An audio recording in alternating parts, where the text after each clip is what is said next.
Hi, this is Eva from the blog thecharmofit.wordpress.com, and it's been 2 weeks, so I'm here to talk about my knitting again. Once again, we have Thistle for company. We'll see how long it lasts. She saw me sit down, so she wanted to jump in my lap, because I've been quite busy this week, so there hasn't been as much lap time as usual. And for refreshment, I am drinking jasmine tea with honey out of my thermos for safety's sake. That says She Is Too Fond of Books and It Has Turned Her Brain by Louisa May Alcott. It's organic fair trade, all my teas are. I learned a few years ago that almost all tea harvesting is still done by hand by primarily women. So they're out in the fields, they've got these giant baskets on their backs, and they're picking the leaves individually because if you do it by machine, the leaves get damaged. So it's important to me to buy fair trade so that they're being compensated for that kind of work, and I can enjoy my tea knowing that I'm still benefiting from economic disparity, but you know what I mean. I can't enjoy non-fair trade tea because those mental images are just in my head. So I guess that's your public service announcement for the week.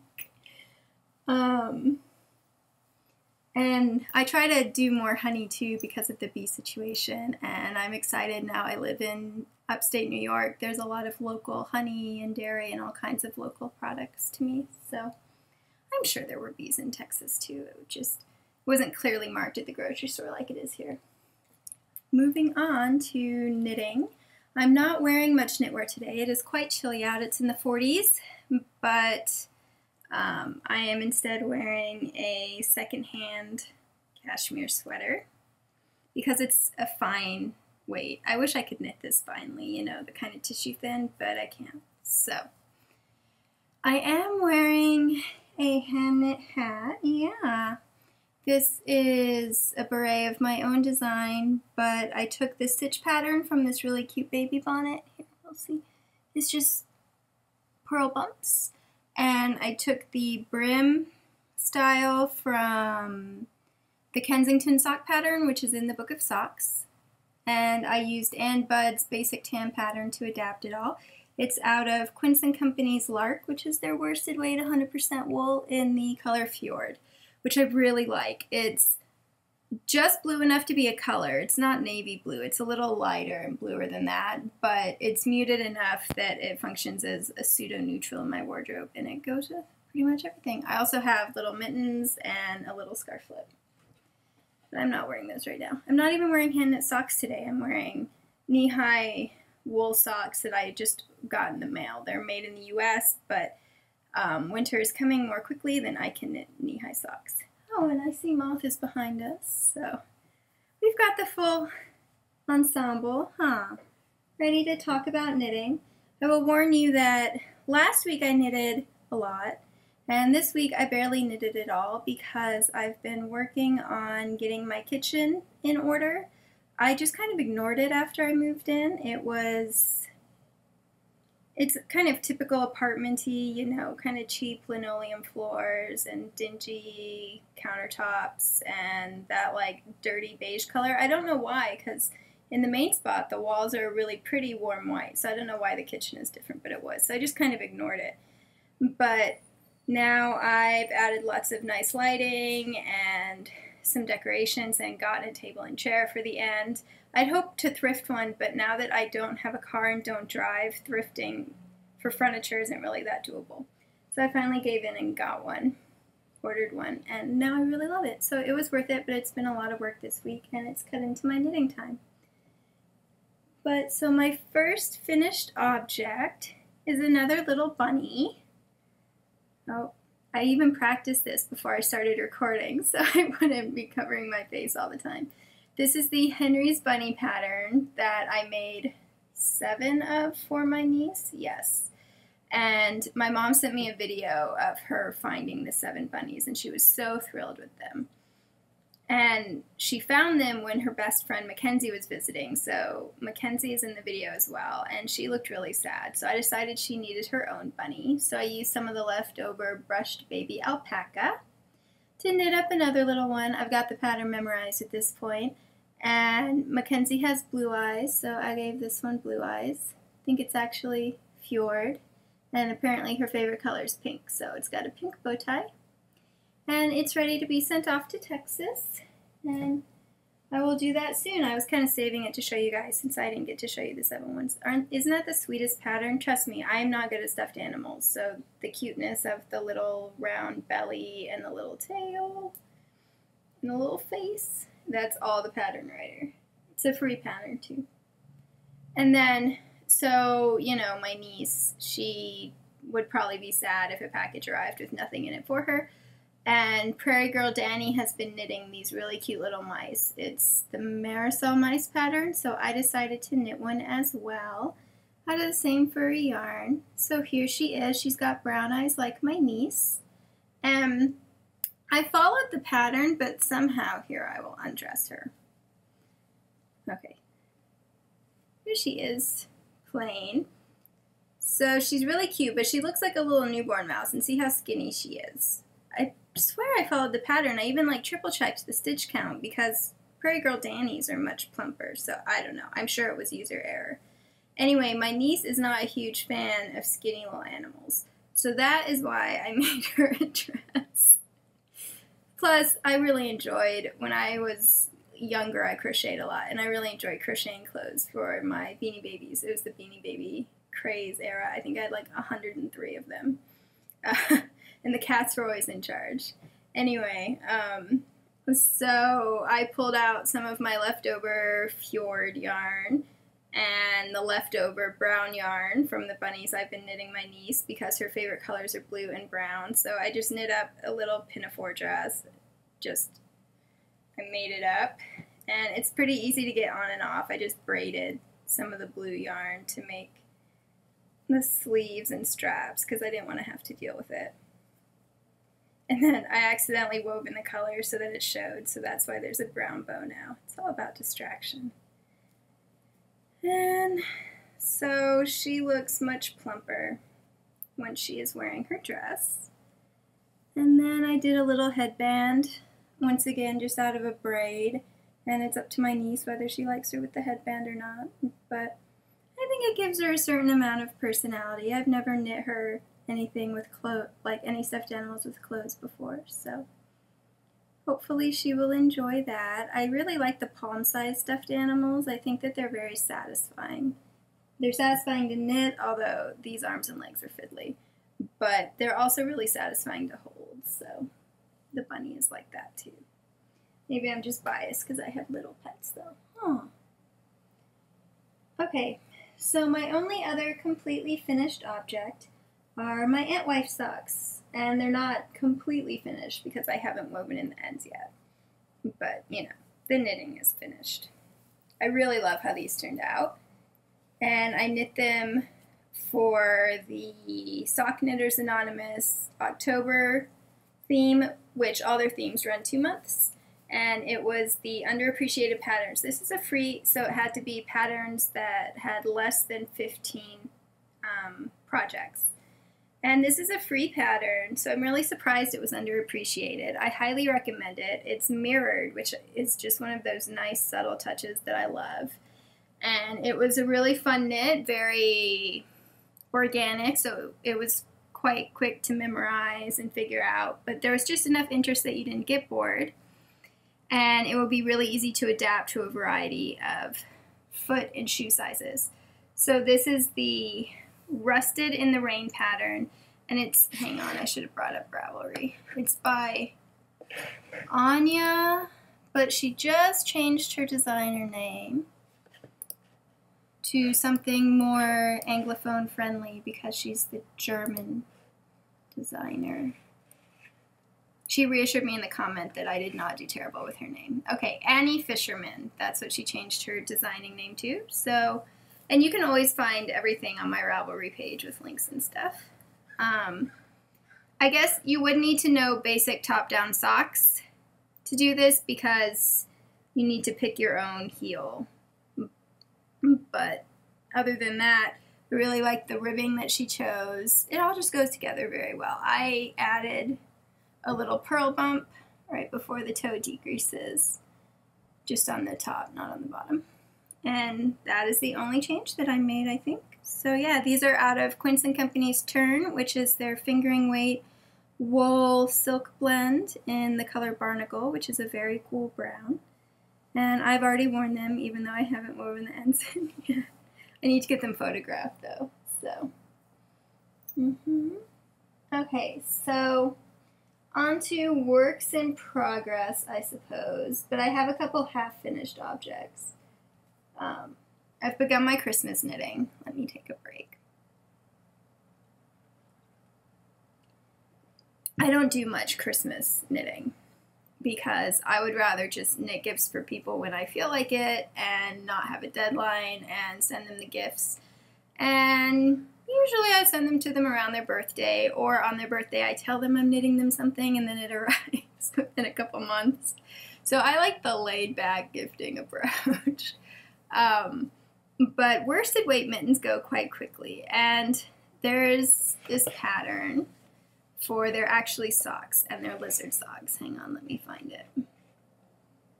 I put this in hibernation because I haven't been able to work on the second one yet. All the way down at the bottom. Okay.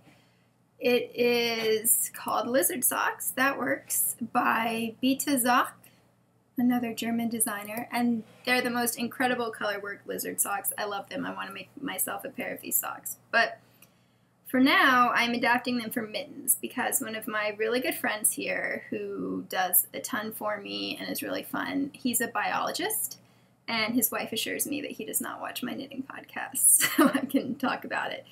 And one of the things he really loves are salamanders, and we actually went out on a salamander walk a few months ago, and it was fabulous. And he runs into the lake, or the water, and grabs them, and it was really cool. So I am making him salamander mittens, and this is the first one. I love everything about the pattern, but I really love the little feet. So once you finish them, you embroider little lines connecting the toes to the feet. But isn't this the most incredible lizard pattern? And so one of the things that I had to do is, because the socks, the stitch count actually worked really well for a men's large mitten, but the lizard goes for longer on the socks than would work. I think I figured out it would have been like a 16-inch long mitten, which just a bit excessive. So instead, I had part of the tail go on the palm, and you can see where I'm going to do the afterthought thumb. If I had really thought ahead, I would have done the tail on the other side of the afterthought thumb, but I wanted the lizards to be facing each other, so that's why the thumb's on that side. Anyway, and I wasn't really sure when I started what I was going to be doing, so it looks a little boxy right now because I divided the chart in half and then I did the stitches on either side. So I'm going to go back and duplicate stitch with the green to make it a little more sinuous, like that. But I think it turned out really well overall. And the reason why the lizard yarn is this kind of orangey brown or brownish orange color is because that is a common salamander color. And then the leftover green that I'm using for the background is actually left over from a frog hat that I knit him for his birthday last year. And he really loves greens and oranges, so this will work really nicely for him. I'm very, very pleased with how it turned out. I think this is a beautiful pattern. I love how sinuous it looks even though it's knitting. There are some really long floats, obviously, so you have to be comfortable dealing with weaving in ends. But other than that, the background is really nice, and the pattern is very detailed and very well written. It is a paid-for pattern. I think it cost €4, but it comes in several different foot sizes, so that's nice. And these are 2 different shades of Cascade Heather. I think the brownie orange is Pumpkin Spice. Yes, and then the green, it's like a bluey green. I love how heathers have multiple shades. Is Celery. I don't think it looks like celery, but I'm biased because I don't like celery.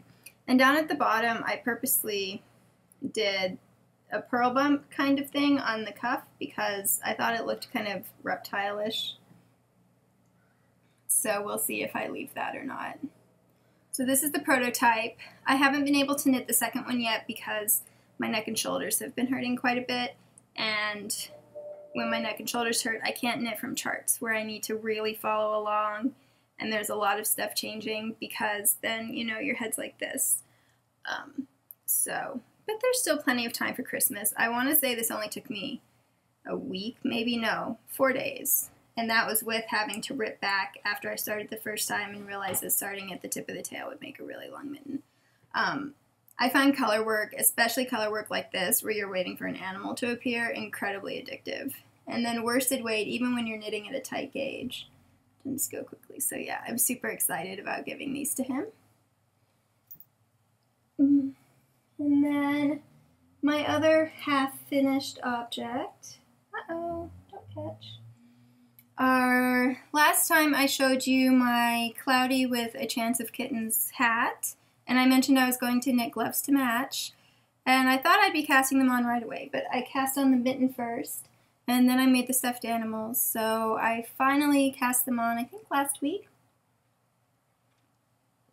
for the first one, and then I had some issues with the wrist cuff. It turns out I have a smaller wrist than I imagined, and with stretchy baby alpaca, so I ended up having to pull that out, and the brioche half fisherman stitch poofs it out a little, which is fine when you're wearing it.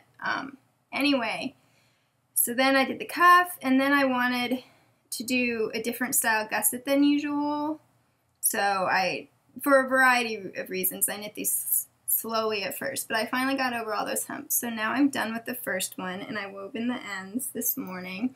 I'm really pleased with how it's turned out. There's the thumb, by the way. I read a blog post by a designer, I'll include it in my show notes, that talked about how if you put the thumb gusset a little more towards the palm, then the wrist part doesn't twist. And so I tried that on the next pair that I made, and it works for fingerless gloves, mitts, mittens, and I really liked it, so now I do it for all of mine. Instead of doing, it does mean that the gloves are not, you know, switchable. You know what I mean? Anyway, but I think that's a fair trade-off. So, here is the first glove, and I did a little bow in the I-cord since I was doing decorative I-cord anyway to match the hat.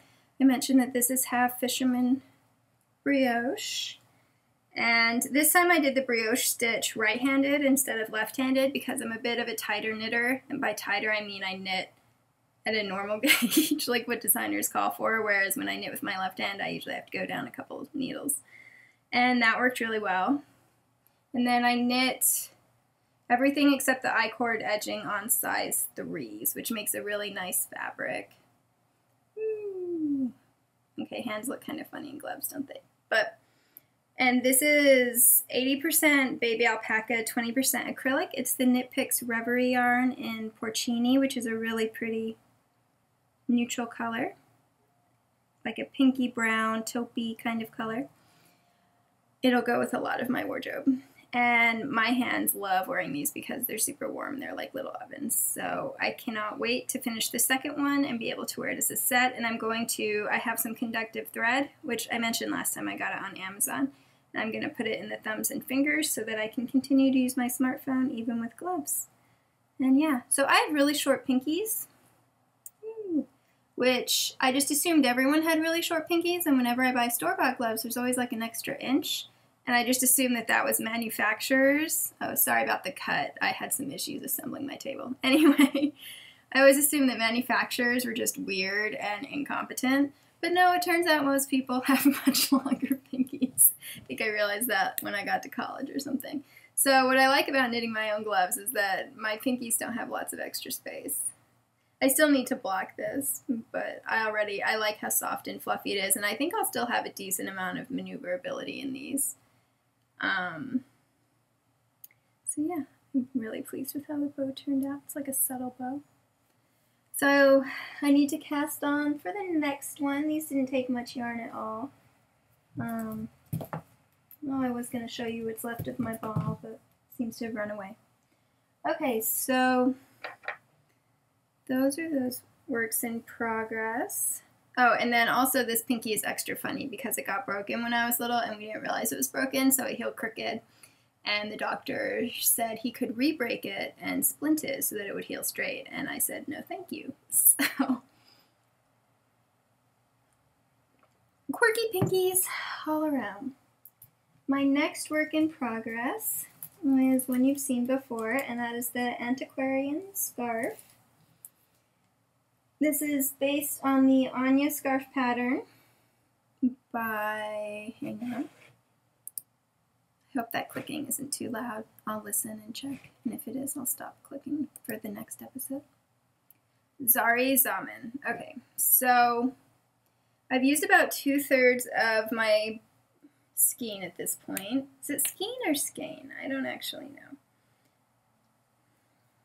Oh, and it's apparently a tangled mess. This is in Pearl Soho's Line Weight, which is their single ply, heavy lace, light fingering merino. It's in Peacock, which is a beautiful pale teal color that, there we go, that's a little more accurate. My computer is having a hard time, but yeah, it's a beautiful teal color. So I must admit I'm a little disappointed because the pattern says that 400 to 450 yards, which is what I have. I have 494 actually, should result in a 60-inch scarf. She does not give a gauge, but I'm using size 4 needles, which are the same size the pattern calls for, and I'm doing this right-handed, carrying the yarn in my right hand. So usually I knit to gauge. You know, usually I knit to what the designer knits to when I'm doing that with their recommended needle. So it might be a gauge issue, but the other, I don't know, none of the other projects mentioned having a short length. But basically, so the pattern calls for you to switch between the open work part and then the diamond. But after I did the first diamond, I decided I liked the open work more. So I weighed my ball and found out that doing all of this up to the diamond took a certain amount of yarn, and so I was just planning to knit and knit until I had that amount of yarn left, and then do another diamond so that the ends would match. So I checked, and I'm pretty sure that I have about the amount of yarn left. Maybe I need to reweigh it, because right now, if I start knitting the diamond pattern again, and then I bind off, you know, at the equivalent here, I'm only going to have about a 42-inch scarf. That's only 2/3, and that's going to be a problem, because of course, this is not, I mean, I'm fine with being able to wrap it around once. Hey Thistle, you're blocking the scarf info. But this is barely going to wrap around once, and I'm not fine with being choked by my scarf, and I want to be able to wrap it around and have both ends. So I weighed my yarn last night, and I was a little bit pouty about that. But I've slept on it now, and I think what I'm going to do is I'm going to see if something went wrong in my measuring, or if I just recorded the wrong number, which is definitely a possibility. And if that's not the case, I might just knit the open work to the end, and then seam it together into a cowl, rip out the garter from the beginning, the first few rows of garter, and so then the cowl will be mainly open work with the one diamond. And the pattern is completely reversible because it's mirrored both left and right and top and down, and it's garter stitch, so it looks exactly the same from all sides. So it would work well as a cowl. So I think that that's what I'll do if my measuring didn't turn out to be wrong.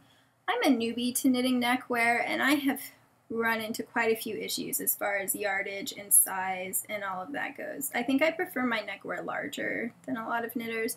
I don't know, my previous scarves are always the pashmina type, the woven ones that really long and really wide and basically like a blanket, right? So, and I love them, which is why I did not knit neckwear for so long, because I knew I didn't want to knit a pashmina-sized stole. So I don't know if I just need an attitude adjustment, which is certainly possible, or where I'm going wrong, because my yarn, the pattern calls for lace weight yarn, so this similar yardage to what I have, but in a 50-gram ball. So I have a 100-gram ball and a little higher yardage, so I don't understand why I wouldn't be able to get a 60-inch scarf out of that. But let me know if you have any thoughts, especially if you're more experienced with lace and neckwear and that kind of things. I suppose it would grow when I'm blocking it, but I don't really want to block it I mean, I don't think I could block it aggressively enough to make a 42-inch thing become a 60-inch thing. And then if I block it down, like for length, that's just going to close up the lace. So if it grows in blocking, it should probably grow in width. So we'll see. But yeah, going to do some measuring and some thinking before I knit some more on that one.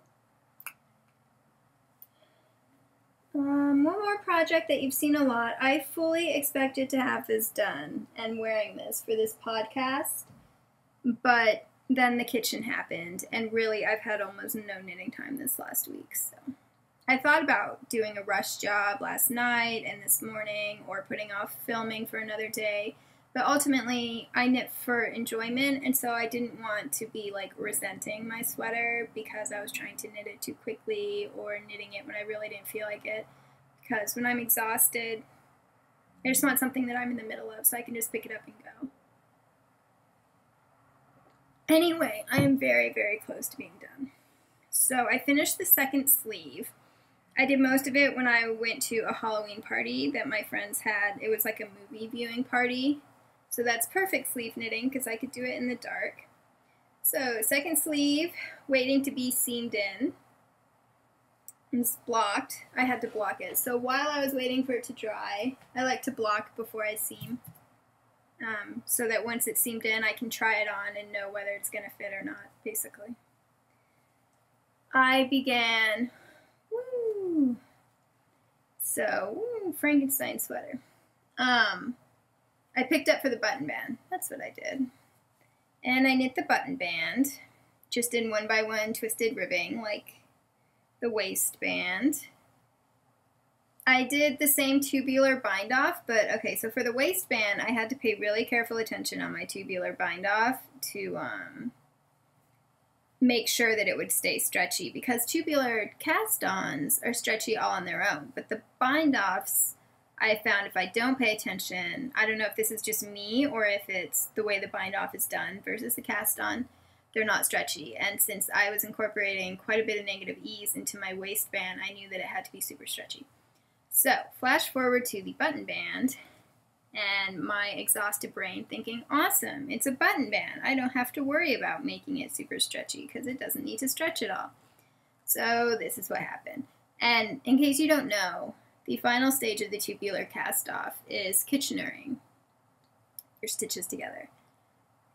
That's a lot of Kitchenering to have to rip out, which I think is what I'm going to have to do because, let's see. Okay, do you see how the things I do? So the button band sat straight right up until I started the tubular cast off, and now it's curling because I did the tubular cast off too tight. And it'll stretch to be straight, but I think that means that when I'm wearing the cardigan, unless I'm wearing it fully buttoned, it's going to do that. I don't want to have to wear my cardigan buttoned so that it looks good. So what I'm going to do is I'm going to do the buttonhole band, and I already figured out where I want the buttonholes, and I'm going to do the buttonhole band, paying more attention, I can probably take this off my head, to the tubular cast off, making sure that it's not tight. And as long as that looks good, I'll go ahead and de-Kitchener the other side, and redo that, and then all I'll have is the neckline and seaming on the sleeves. So, you know, as long as I do have my normal amount of time to devote to knitting, this should be done within another week. And I'm so excited to be able to wear it. I really, really like how it's been turning out, even if there were a few hiccups along the way. And then, let's see, my final work in progress. I started just a few days ago, and this is actually a gift, but it's not Christmas knitting. It is a pair of socks, because I like socks. This is the Serpentine pattern by Wendy Johnson. It's from her first book of toe-up socks. I'm sorry, Thistle. It's a really fun little pattern. It's simple, easy to memorize, and has a really pretty result. So this is from my friend Care. I've known her online for years and years. We were book bloggers together. And now we're Instagram friends, and she always likes all the hand knit socks that I post and mentioned how jealous she is of them. And so the thing is, I really enjoy knitting socks, and I've been knitting them more and more quickly over the past few months, and my sock drawer is starting to get quite full. So I emailed her and I told her that if she sent me the yarn and particulars about her foot size, I would knit her a pair of socks. And so she did. The yarn is beautiful. Sorry, Thistle's laying on my more useful hand. It is tonal blues, but very muted blues, kind of gray blues. It's called Elephant, which implies that it's a gray color, and on the screen it's looking a little more gray, but see, it goes more with the blues in my sweater than the grays. Well, actually, it's looking more purple on the screen. I'll take some photos and put them in the post. Anyway, it is by Seedlings, I think. Let me check. It was a yarn company I hadn't heard of. They're like an independent dyer in the US, and it's actually a 125 gram skein with 480 yards. It's a little heavier than quite a bit of sock yarns, so it's going quite quickly. It's just a few nights' work. Yeah, it's the fiber seed in their sprout base, which is 90% superwash merino and 10% nylon. So, I know she went to her local yarn shop with a friend she has who knits, but not for other people apparently. So, I had given her some guidance on what to look for sock yarns, and I think the shop owner gave her guidance as well. And so this is really fun to knit, and I cannot wait to get them done and sent out to Care. I know that she will appreciate them, and that's really all the incentive I need. I enjoy knitting socks. If it were blanket, there's no way, but socks I'm happy with. I haven't done a toe-up sock in a long time. The first socks I knit were all toe-up because I got Wendy Johnson's book from the library, and I did not realize that toe-up socks were not the normal way, so I learned how to do a short row toe, and I think this was my second knitting project. And then you can also do a short row heel. So I did that because I didn't want to have to figure something else out. And I did 3 pairs of socks that way, and then I tried a top-down sock, and the regular top-down gusset works really, really well for my foot. I have a high arch. And then I did 1 pair of toe-up with a gusset, but I started my gusset too late, so I had to rip back like half the foot of the sock, and so after that I decided to just do top-down socks forever. But lately I've been, knitting a lot of socks, so I thought it would be fun to change it up, and now I'm better at measuring, so I'm going to do a gusset for this because Care has high arches as well, but I'm pretty sure I won't have to rip back. I understand a lot more about socks than I did when I was knitting my first pairs.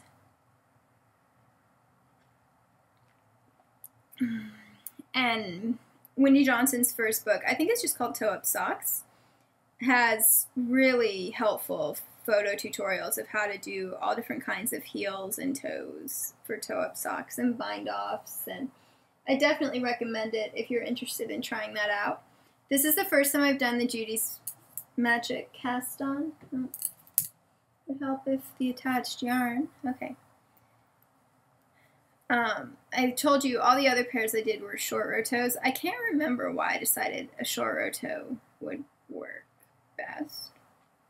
I think because the provisional cast on is into a crochet chain, and I crocheted a lot when I was a kid, so that seemed less intimidating than the kind of crazy loop-de-loop thing you do for this cast on.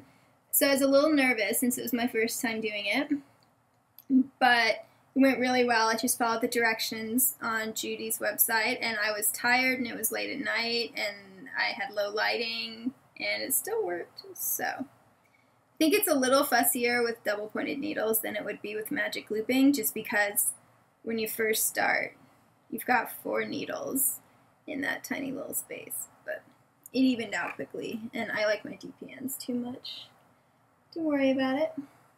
Okay, so that is all my current objects. So I've been thinking a little about future projects. I'm kind of at a crossroads for my next sweater. I like to have a sweater going and a pair of socks going. And if I do a sweater for me, I'm going to use that pink BFL. I think it's the BFL Sport from Blue Moon, yeah. that I got off D-Stash. This is the PDX Rose City colorway, and it is the most beautiful blush pink you could possibly ask for. I love it. And I know what sweater I want to make out of it. It is in the Alice Starmore Tudor Roses book, which I have, but I was not expecting a puppy to be sleeping on my lap, and this book is gigantic, so we'll see. One-armed. Okay. This is the book. I got it from the library. Lugging this home was insane. I don't know if you can tell. Here, this is me, and that's the book. So, I mean, I'm short, but my legs are short. My torso is actually long. So this is a gigantic book, and it weighs accordingly. Anyway, this is the newer Tudor Roses book, and I want to, actually I'm going to do a mashup because I can't leave well enough alone. I really like, so for this yarn, since it's soft and warm and cozy, I'm picturing kind of like a sweatshirt style sweater, basically. So I really like the body of the Elizabeth I pattern. Oof, oh man, that weighs so much. Okay, so I like how it has a bell shape, and I really like how there's this triangular panel with the seed stitch and then the cables in the middle, and the nice wide neckline. So I'm going to do this body, but instead of doing this cable, I'm going to do cable from a different sweater in her book, which is, you know, if I had been thinking ahead, I would have put bookmarks in. Okay, which is the Margaret Tudor sweater, which has the most beautiful thistle cable. And obviously I'm very attached to thistles because of my pup's name. So I thought it would be wonderful to have a sweater with a thistle on it. The Elizabeth I sweater is written with the same panel on the front and the back, so there'll be two thistles. So my cable panel will be a little shorter because I think it'll look best with just one thistle, but you can see it best. Oh my gosh, this is so unwieldy. In that photo. Isn't that a great thistle cable? So, and then the sleeves, rather than doing bell sleeves, which she did because, you know, they're very medieval looking, I just want to do fitted sleeves in seat stitch. And I have, I think, around 950 yards of the yarn, and I'm not sure how that'll play out, so I might do 3/4 sleeves depending on the yarn. Most of the sweaters I've knit have taken less than 1,000 yards, and they've all been long sleeved, but we'll see, because this one I think will be a little longer.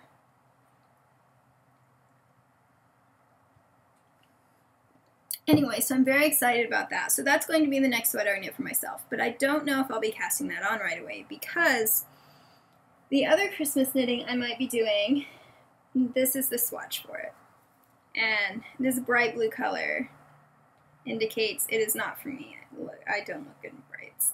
They overwhelm me. See, you're not looking at me anymore, you're looking at this electric blue. But my niece looks fabulous in bright colors, and blue is her favorite color. This is Barocco Ultra Alpaca, which comes in really pretty mixes. I believe this is the blueberry mix, so there's a little bit of purple in it. It's like a heather. It's not Smurf blue. I know it's showing up on the computer as Smurf blue, but it's not Smurf blue, I promise you. Anyway, so there was a sale on Ultra Alpaca, and I just finished making a baby blanket for my friend. This was a long time ago. And by a long time ago, I mean like 1.5 years ago. And I decided it would be fun to knit a blanket for each of my family members. So I have, and the baby blanket took about 1,000 yards. So I ordered 5 skeins of Barocco Ultra. Is it Barocco or Barocco? I'm going to go with Barocco. That sounds better. Anyway, I ordered 5 skeins in several different colorways to make a blanket for myself, my father, my sister, and my niece. My mom I ordered in a non-wool yarn because she's very wool sensitive. Okay, so, and I was going to do this as my worsted weight project because I tend to like to knit fingering weight stuff for myself. So I cast on my dad's blanket last October. I still have not finished it. It's been hibernating for months now. I put it back in hibernation for the summer because I'm not going to spend a summer with, I don't have air conditioning, with like a lap full of alpaca wool. Anyway, so for my dad's blanket, I made it too wide, so I ended up having to order a couple more skeins because I was going to run out of yarn. And I think I'm 4 skeins in, and I've just discovered that I don't knit blankets that quickly. I mean, if you look at the yardage, it's about the same yardage as sweaters, which I tend to knit for myself in like 6 to 8 weeks. So there's just something about blankets that clearly they're not my cup of tea. So for my niece, for her sweater quantity, she's 9 now. So I thought, great, this is the perfect time. 1,000 yards will make a really cute little jacket or coat because she lives in South Texas. Winter is usually in the 50s and 60s. Sometimes it drops to the 40s, and rarely it gets to the 30s, mainly overnight, but that's rare. So a knitted winter coat out of alpaca and wool would work really well for that climate, and she can never find a winter coat that she likes because she's very particular like myself. So I offered to hand knit her one, and she could pick whatever design feature she wanted. She does not want a coat. She wants a bathrobe. Wool and alpaca in South Texas. Okay, so I can understand how if you don't use your heat and it's in the 40s and 50s outside, I'm thinking of it as a dressing gown because clearly who wants to put like a knit bathrobe on over their naked selves right out of the bath or shower, it'd get all wet, right? I don't know. So I'm thinking of it as a dressing gown / wrap coat. But so I have knit a swatch for it, and because softness is more important to my niece than durability, I knit it on size 9s. It doesn't need to be like windproof or anything. So as you can see, it's quite drapey, which is what I'm going for, and it's nice and soft. It doesn't irritate me at all. I'm not sure. My niece is not super wool sensitive, but she might be a little more sensitive than me. I don't know. So I'm sending her this swatch when I send her the mouse and the bunny for her friend so that she can confirm whether she really wants this to be a dressing gown or whether maybe the coat makes more sense because the coat would be on over layers. But you know, the dressing gown she could wear over her winter pajamas, which I'm sure have sleeves. So either way, it could work. And as I said, it usually takes me about 6 weeks to knit a sweater. So if I start it within the next week, well, I guess now we're into November. I was planning to start it at the beginning of November. It's now November 7th. But, I mean, a size 9 dressing gown, and it wouldn't be floor length. Basically, I would do the bodice and the sleeves first, and then whatever was left, I would knit until I ran out for the skirt. And I'm going to do the cuffs and the neck. What's that? The collar, the shawl collar, in that brushed baby alpaca in a different color. She wants it in purple. So that the parts that touch the really sensitive parts of you is going to be super soft and fluffy. And that will extend the yardage too. Anyway, so that's my plan. And I'm pretty sure I can get this done by Christmas, or at least not by Christmas. I go home for 2 weeks for Christmas. So I'm sure I can get it done by the time that I leave, because it's going to be mainly plain stockinette. She does want an animal head on the back of it. So I've sent her various Fair Isle and Intarsia designs in that same fluffy purple yarn. And right now she's torn between a pug and a husky. So whatever she wants. I mean, it'll be fun. I remember really enjoying my animal t-shirts as a child. I still wear animal brooches all the time, so I think this dressing gown is going to look much better in person than it probably sounds when I'm describing it. But yeah, so that's the other sweater that I might make. If I don't make it for Christmas, her birthday is in February, so that would be the other solution. But winter is pretty much done by early March, and at least with a dressing gown or wrap coat, you can make it big enough that it'll last more than a year. But still, Christmas would be better. So as long as she approves the swatch, which I'm planning to get in the mail, today's Saturday, so Monday, I will start knitting on this. Since it's plain, most of it is plain stockinette, I should be able to knit it while I'm reading and on size 9, so I'm probably getting 4 stitches to the inch. It won't take that long. And then, hopefully, I could start the pink sweater right before I leave for my Christmas break and work on it all during Christmas. I discovered last year I get a lot of knitting done during Christmas break because I sit around with my mom and sister and we're chatting all the time, so I can knit away and we watch movies and I can knit. And my pets stay with my animal-loving friends up here, so I don't even have any pet duties to perform. So that's the general plan for future projects. Finally, stash enhancement. I ordered from D-Stash.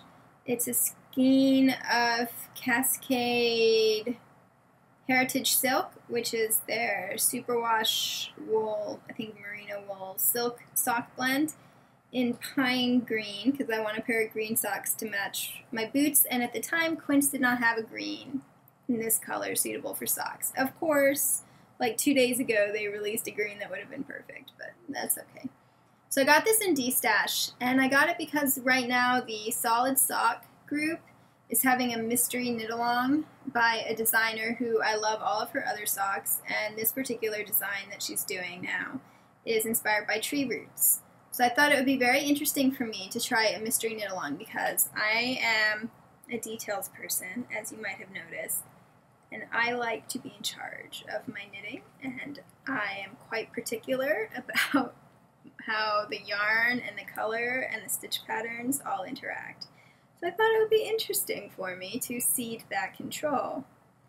And the mystery knit-alongs, the first stage was released on November 1st, and it goes through December 31st. So I got my yarn, I was all ready, and then I realized I only have one pair of size 0 DPNs because I only knit one sock project at a time. I'm not one of those people who has like a million works in progress. That would drive me insane. Just thinking about it. The fact that I've got one mitten done and one glove done right now, even though I had to switch from the mitten to the glove for health reasons, that already kind of makes me a little twitchy. I like to have regimented. Although my dad's blanket in hibernation doesn't faze me at all. I have to put it in hibernation on Ravelry so I don't look at it, and then that one's out of sight, out of mind. It'll look really fabulous when it's done. Anyway, so yeah, I can't cast this on because then my sock needles will be busy until the end of December. Now I know what you're thinking. You're thinking, order another pair of needles. So the problem with that is that my needles are made by Dietcraft, which is a small company in Vermont. They are handmade. All the points are hand finished. Okay, and this is their Darn Pretty line, which is made out of this certain type of wood that's been processed. I think it's birch. I think all the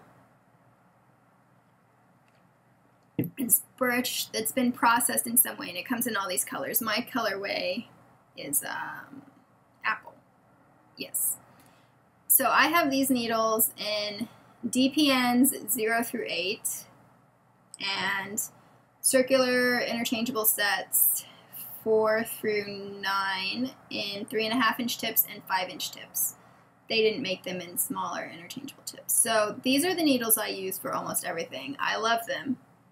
They have a fabulous point, and the texture is just right, and I can knit with them for hours. And the reason why I have not mentioned them before is because you can no longer buy them. Last year, the company that provided the wood burnt down, and that company has not been restored, so Dietcraft currently only has the wood that they already have, and they've got enough orders at this point that there's basically no way. And even before the company burned down, you couldn't just order these and have them arrive in your mailbox a week later. I decided I wanted mine after I've been knitting for about 6 months, so October of 2013. So I placed my order then, but you don't have to pay when you place your order for the 3.5-inch circulars and the double pointed needles. And they arrived for my birthday, which is in April. So it was a 6-month wait. My parents ended up gifting them to me, which was very exciting. But yeah, because they're a small business and they're making them by hand and they're very popular. And for me, it was totally worth the wait. It did mean I'm frugal by nature, sometimes cheap instead of frugal. So for all of that time, so the first year that I was knitting, I refused, once I placed that order, I knew I was going to have these needles eventually, so I refused to buy any more. So I could only knit things. I had like a 16-inch circular needle in size 7, and then I had bamboo needles in 0s and 2s. And then I think I bought a circular bamboo needle in a 2 because, you know, I knew I wasn't getting a size 2 circular needle. So I refused to buy any of the other size needles. So pretty much I knit socks and hats, but I wasn't as obsessed with knitting as I was now, so that was fine. Anyway, so that is why I cannot just order another pair of size 0 sock needles. I could order them from another company, but I prefer wooden needles to metal needles. And there aren't very many wooden DPNs on the market. There is Knit Pride or something that do a similar wooden laminate, but they've done some kind of sketchy things in relation to the Dietcraft company who made needles out of this wood first. So I'm hesitant to give them my business. Which is all a really long way to say that is why I cannot cast on for the Mystery Knit Along right now, and I'm still not sure what I'm going to do about that. I could cast on with my size 0s, which are also Dietcraft, so since we're talking about needles, you can buy these. So these are their heavy metal line, and I know I just said I don't like metal, and so I hesitated ordering these. They come in, they're an interchangeable set, and they're 0 to 3s. And look at that join. You can't even find it. Barely, see right there. It's completely smooth. And these are the size 0s. So I hesitated to order these, but as I got into fingering weight sweaters and I wanted to try out Fair Isle hats and that kind of stuff, I was getting really sad that I didn't have an interchangeable set in these sizes. And I love my Darn Pretty so much that I decided to try the heavy metals. And once they arrived, I loved them. They're not super slick, which is what I don't like about metal needles. And they also have a really nice point. It's well tapered. It doesn't look it because there's no... Here, I happen to have an Addy Turbo in size 0 because of the Kitchenering I was doing with the band. Okay. So see how on the Addies, there's like a pyramid shape, right? Where it's round, and then the tip happens. On the heavy metals, it's just all gradual. There's no abrupt change. So that's why it doesn't look as tapered, but those are equally pointy. And they're certainly pointy enough for me. I think the set, and you get 5 tips, maybe 6. You get 0, 1, 1.5, 2, 2.5, 3. Maybe, I don't know, 5 or 6. You can go to their website. I'll link it. I think it's about 130 for this set, which, considering they're handmade in the US and they're backed by the company, they'll send you a replacement if anything happens, although nothing has with me. They have the rotating, you probably can't see that, but you know, the spinning cables. Do you know what I'm talking about? How some needles spin and then some are fixed? Like this one's fixed. Can't twirl that. Which I like, and since they got here, I've used them on the last 3 sweaters that I've knit. My current sweater, and then the Guernsey jumper, and the linen cardigan I made over the summer. So clearly I'm a fan of them. So if you like the kind of Addy lace, that kind of texture, this is a very similar texture, and it's a very similar kind of tip. So I think if you like the Addy lace, you would like the heavy metals. The only thing I would warn you about is that in the larger sizes, like the 2.5 and the 3, the heavy metals are indeed heavier. They're not hollow the way Addies are. I only have Addies in 0 and 000, so I guess, I don't know, maybe their 2s and 3s are heavier too. But, so they're quite solid. I have arthritis, and they're not too heavy for me, but I do notice their weight, and if I could snap my fingers and make them hollow, I probably would. So that would be the one caveat I would say for that. But yeah, and they come in their own case, which is really nice. So all of my needles just live in the cases that they arrived in. I don't have a problem with needle storage. Which is a long way of saying I really like the Dietcraft company. Oh, and there's not a 6-month wait for the heavy metals. You can order them and they'll arrive in a week or two. So, and now they make another kind of metal needle. But I don't know anything about that because I'm happy with my wooden needles. But if you like metal interchangeable needles, I find the joins are just... they're excellent. You don't notice them at all. They don't catch yarn, and the cables are probably not the best for magic looping. Well, the heavy metal ones are nice and flexible. But you can't order the wooden ones, so it doesn't matter. I'm sorry, I'm rambling now. But so that's a very long way of explaining why that other pair of socks is not on my needles yet. Let's see. So I've talked about future projects. I think I've gone through my whole knitting basket. So we're almost at an hour. I think I'm going to start switching to weekly podcasts instead of fortnightly because I have a lot to talk about. But even though we're almost at an hour, I thought I would introduce a segment because that makes me feel more like a real podcaster. So I love to read. I was blogging about books for years and years before I started blogging about knitting, which I still only do sporadically now.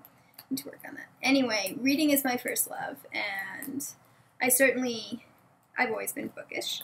So I thought it would be fun to have a segment where I talk about knitting books. Some of these will be books from my shelves. Some of them will be books from the library, because I don't have a very extensive knitting section yet in my personal library. Anyway, so the first one I want to talk about is The Knitter's Handy Book of Patterns by Anne Budd.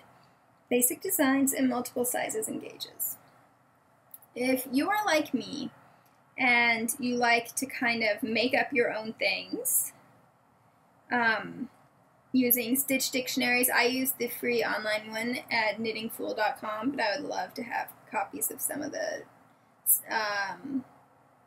not Mucklestone, although I love her colorwork stuff.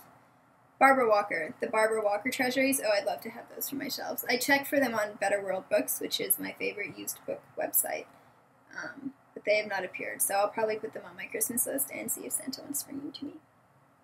Anyway, Santa brought me this last year because I kept checking this one and her handy book of sweater patterns out from the library, and I was referring to them so much that I thought it would be nice to have them in person. So Santa brought me this one, which has, so it's got mittens, gloves, hats, which are beanie or toques if you are Canadian, tams or berets, scarves, socks, vests, and sweaters. The sweater is just a basic set-in sleeve, bottom-up in pieces sweater, although it's pretty easy to adjust. Anyway, so all of those, and it has each of them in lots of different gauges. The sweaters are 3 to 7 stitches per inch, the hats are 3 to 9 stitches per inch, so, and then in multiple sizes, starting with 2 to 4 years and going all the way up to men's large. So there's 1, 2, 3, 4, 5, 6, 7, 8 sizes for each pattern. So basically, this book is like a blueprint so that you can either just do basic stockinette stuff, or if you find a stitch pattern that you like, or, you know, like with my cardigan, I wanted to do the twisted stitches. So anything like that, this book will help you bring it to life in a way that will make it size fit either you or your intended recipient. She has great schematics for each pattern. so that you know exactly what size everything is going to be. Hang on, I don't want to show you the sweater one. Okay, so like, okay, the sock one looks funny. Okay, so like there's the schematic for the tam. Oh, am I giving away too many secrets? You don't really know what the issue is on copyright stuff. Okay, come on, focus. And anyway, she's got really detailed measurements for all of that. So you can measure yourself or your recipient, or if that's not feasible, you can just pick the size that they usually wear. And then you do a gauge swatch, and you measure your gauge, and you just follow her directions. A lot of times my gauges end up, you know, 5.5 stitches or whatever, but it's pretty easy to just put yourself in between the 5 and the 6. I say that because I really enjoy word problem type math, but I realize that for some people that kind of arithmetic would not appeal. So in that case, I guess you would just keep swatching until you hit an even number or not worry about the difference. So in addition to the basic patterns, she's also got tips in the various sections, and then she's got directions for how to personalize. So adding all these little details. And then the back has a glossary where she shows you various useful knitting skills, like decreases, bind-offs, I-cord, a few cast-ons, that kind of thing. I love this book so much. And I love, oh, and the sweaters and vests both have directions for pullover or cardigan. Well, I guess not cardigan if it's vest, button-up. So there's so many different options, and I just love how easy it makes personalized knitting, so you don't have to reinvent the wheel. Before I discovered these books, what I would do is I would find a free pattern on Ravelry that was like appropriate for the size I needed to knit, and then I would reverse engineer it to figure out what I needed to do in order to use a completely different stitch pattern and design, but make it the size I needed, which was a lot more steps. So yes, if you enjoy modifying patterns and that kind of thing, I mean, okay, so look how detailed the glove schematic is. And it's great. So that makes it really easy as well to personalize. Like, I know to switch to not do the pinky as long as she suggests because I have short pinkies. Or in her sweater, she doesn't include any waist shaping. So I know to add waist shaping because I prefer fitted sweaters. And then, yeah, so if you enjoy that kind of personal knitting, they're a really, really easy way to dive into designing for yourself because you don't have to worry about the basics, the structure. You don't have to worry about figuring out the structure of what you're making. You just have to worry about the aesthetics of it and how that would all fit together. So that is my book report for today. Knitter's Handy Book of Patterns, and Anne Budd is so sweet on Ravelry. Every single project I've made using one of her books, which is quite a few at this point, she's always left a really nice comment on every one of them, which I cannot imagine how much time that takes, but I think that is very sweet and very generous of hers. So she has this one, which is the basics one. Ooh, there's everything. Then she's got the Knitter's Handy Book of Sweaters, which tells you how to make sweaters, both jumper or button cardigan, in several different designs. Set-in sleeve, drop sleeve, raglan, saddle shoulder. I want to say there's another one too. But anyway, and then she's also got the Knitter's Book of top-down sweater patterns, which I have not looked at yet because I'm pretty happy with bottom-up sweaters. But I'm sure that that is equally handy.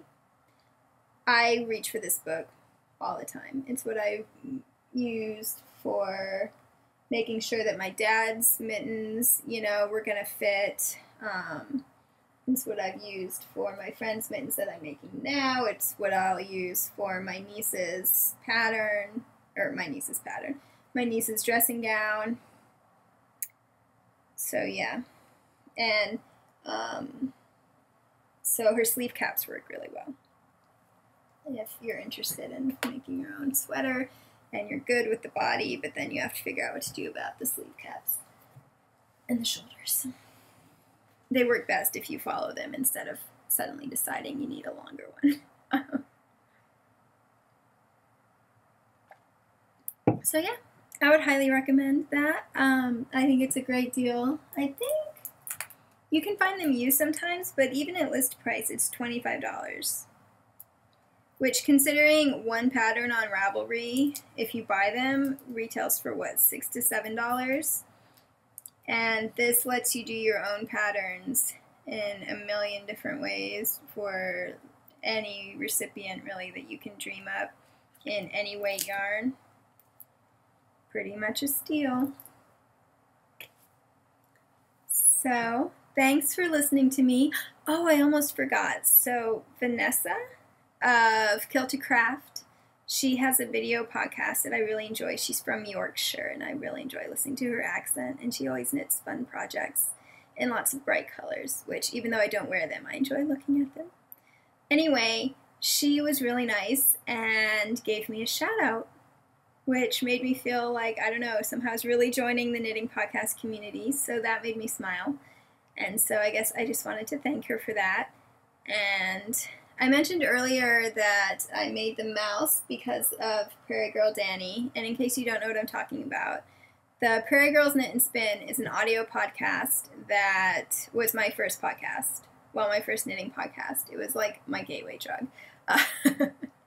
And they're still my favorite. So it's by two friends who are in Omaha, although now Prairie Girl Susie, the other one, is in the Iowa outskirts of Omaha. And they've been running for quite a while now, so there's a lovely backlog of episodes if they're new to you. I highly recommend that you search them out. And so in addition to doing a book recommendation every episode, I guess I'll suggest a podcast too. That's the way I find most of my new podcasts, is by other podcaster recommendations. So if you like audio podcasts as well as video, which I really do because I really enjoy listening to podcasts when I'm doing... So I have chronic illnesses, and they're pain-based illnesses, which means I never have a day that's completely pain-free since I was like 15.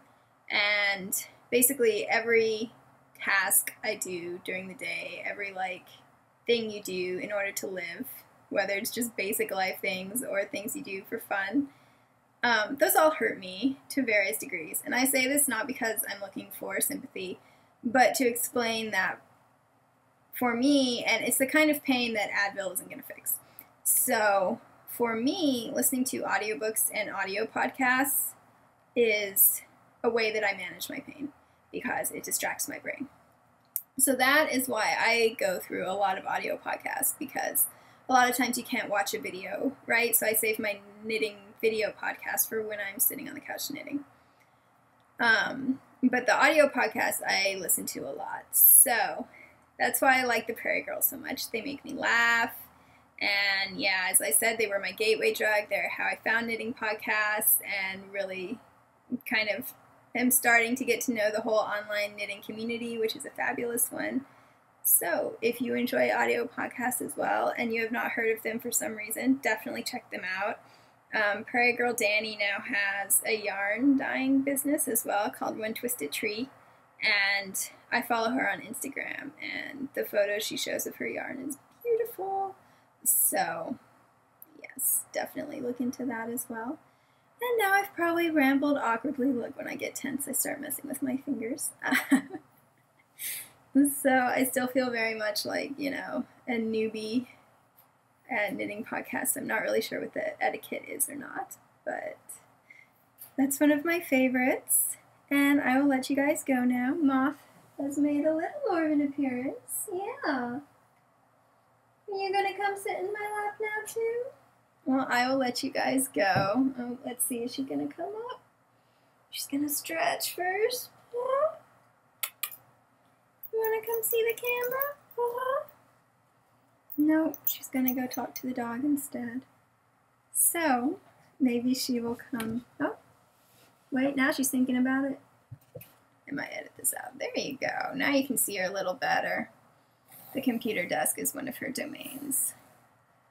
So, now that you've met both my pets a little more close up, I will let you guys go. I can't believe I've been talking for over an hour. I will switch to weekly podcasts so that they're a little shorter. And thanks for bearing with me. And I will see you guys next time. Bye!